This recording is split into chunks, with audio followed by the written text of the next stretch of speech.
Hello guys. तो आज हम लोग पढ़ेंगे। अभी मैंने आपको पढ़ाया है यमक अलंकार। अब इसके बाद हम लोग पढ़ेंगे श्लेष अलंकार। श्लेष अलंकार अलंकार के दो भेद हैं। अलंकार के आचार्य भामा है, उनकी पुस्तक है काव्यालंकार। अलंकार के दो भेद हैं, शब्दालंकार और अर्थालंकार। शब्दालंकार में अनुप्रास है, यमक है, श्लेष है। और अनुप्रास के 5 भेद हैं। अनुप्रास में वर्णों की आवृत्ति होती है, यमक में शब्द की आवृत्ति होती है और अर्थ अलग अलग होता है। यमक में शब्द की आवृत्ति होती है और उसके अर्थ अलग होते हैं।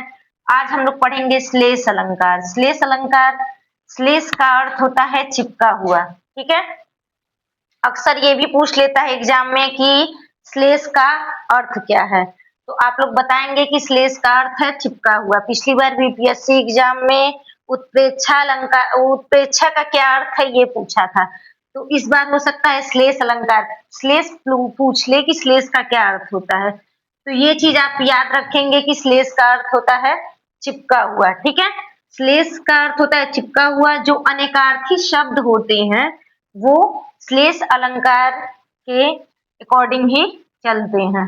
ठीक है, श्लेष अलंकार के अकॉर्डिंग चलते हैं ये अनेकार्थी शब्द। ठीक है, श्लेष का अर्थ होता है चिपका हुआ। श्लेष जो होता है शब्द एक रहेगा और अर्थ अनेक रहेंगे।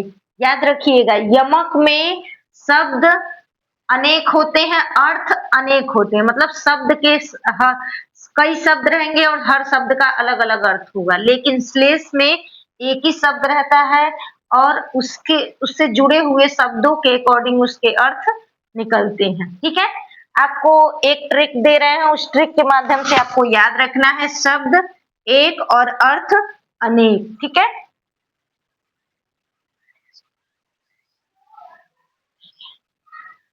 तो श्लेष में शब्द एक रहेगा और उसके अर्थ अनेक रहेंगे। श्लेष के दो भेद होते हैं, अभंग श्लेष और सभंग श्लेष।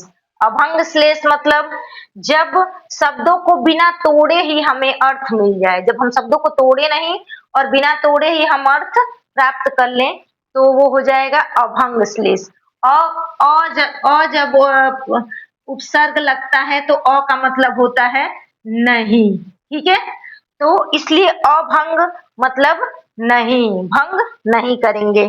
सभंग मतलब भंग करके अर्थ निकालेंगे। ठीक है, जब तोड़ करके अर्थ निकले तो सभंग श्लेष, बिना तोड़े अर्थ मिल जाए तो अभंग श्लेष। एकदम इजी वे में आपको समझ जाना है। ठीक है, समझाते हैं। उदाहरण कैसे, उदाहरण देखिए।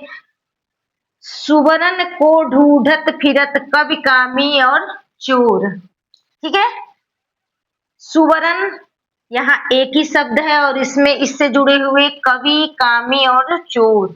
यहाँ देखिए तीन शब्द हैं और तीनों से जुड़ा हुआ अर्थ सुवर्ण से आपको निकालना है। सुवर्ण, यहाँ सुवर्ण का क्या क्या अर्थ होगा? सुवर्ण मतलब सुंदर वर्ण, सुंदर वर्ण मतलब अच्छे अच्छे वर्ण। कवि क्या करता है? अपनी कविता को बनाने के लिए, अपनी कविता को लिखने के लिए अच्छे अच्छे वर्णों को जोड़ जोड़ करके और एक सुंदर सी पंक्ति बनाता है, इसीलिए सुवर्ण कहा गया है। कवि के लिए क्या होगा?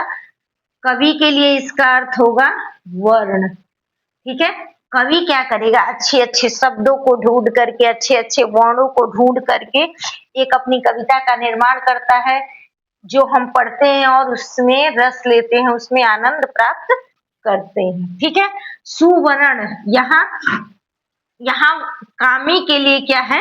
सुंदर वर्ण। यहाँ वर्ण मतलब रंग होगा, रंग।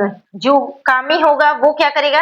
वो सुंदर वर्ण की तलाश करेगा, मतलब जो सुंदर सुंदर स्त्री या सुंदर जिसको जो भी उसको पसंद करेगा तो सुंदर को पसंद करेगा। ठीक है, तो यहाँ वर्ण क्या है? रंग के लिए है। ठीक है, फिर सुवर्ण यहाँ चोर के लिए है, सोने के अर्थ में। सोना मतलब जानते हैं ना, स्लीपिंग वाला सोना नहीं, वो सोना ओरिजिनल सोना जिस सोने को पहनते हैं आभूषण बना के इंडिया में लोग। तो सुवर्ण को ढूंढत फिरत कवि कामी और चोर। कवि और कामी और चोर तीनों के लिए अलग अलग अर्थ मैंने आपको बता दिए किसके, शु वर्ण के। ठीक है।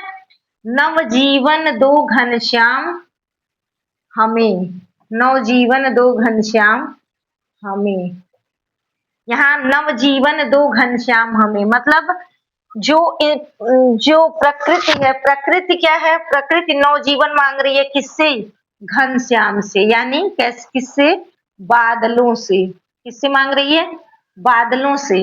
और मनुष्य जाति जो है वो नवजीवन किससे मांग रही है, घनश्याम मतलब किसका, श्याम जैसे बादलों के जैसे काले कौन है, कन्हैया, अपने कृष्ण कन्हैया। ठीक है। तो मनुष्यों के लिए नवजीवन किससे मांग रहे हैं, मनुष्य कृष्ण से। और बादलों से नवजीवन कौन मांग रहा है, प्रकृति मांग रही है, क्योंकि प्रकृति जो है, प्रकृति कैसे उन्नति करेगी जब बादल उसे बरसात से नवजीवन देंगे। ठीक है। अब ये देखिए क्या है, मंगन, मंगन को देख पट देत बार बार है। ठीक है। पट देत बार बार है, मंगन को देख पट देत बार बार है। मंगन मतलब मांगने वाले को, मांगने वाले को देख करके पट, यहाँ पट का अर्थ दो लगाएंगे, क्या क्या, एक पट का अर्थ होगा कपड़े, क्या होगा, कपड़े, और दूसरा पट क्या होगा, दरवाजे, दरवाजे। ठीक है। तो मंगन को देख पट देत बार बार है, यानी मांगने वाला द्वार पर आया है, तो कुछ व्यक्ति हैं वो कपड़े दान पुण्य कर रहे हैं उनको। ठीक है। और कुछ लोग हैं वो क्या कर रहे हैं, वो पट को ही बंद कर दे रहे हैं, यानी दरवाजे को ही बंद कर दे रहे हैं। पट देत बार बार है, यानी मंगन को देख करके पट माने दरवाजा जो है वो बार बार बंद कर दे रहे हैं, और कुछ लोग हैं जो दानी, वो क्या कर रहे हैं, पट मतलब कपड़े दे रहे हैं, ये दान पुण्य करना है। पानी गए न उबरे मोती मानुष चून, पानी के जाने से न मोती मानुष और चून। ये कविता है, रहीमन पानी राखिए बिन पानी सब सून, पानी गए न उबरे मोती मानुष चून। रहीम दास जी कहते हैं कि पानी को बचा कर रखिए, क्योंकि पानी गए न उबरे, पानी अगर चला गया तो इतने लोग उबर नहीं पाएंगे। कितने, पानी जब सीपी में जाता है तो क्या बनता है, मोती बनता है। बारिश का पानी जब सीपी में जाता है तो क्या बन गया, मोती बन गया। तो एक पानी से बन गया हमारा मोती। एक हो गया मनुष्य, मनुष्य के लिए पानी, पानी का अर्थ है कि लज्जा, उसका सम्मान। मनुष्य का अर्थ है कि सब लोग कहते हैं ना इनका पानी उतर गया, यानी इसकी लज्जा जो है, इसका सम्मान जो है वो खत्म हो गया।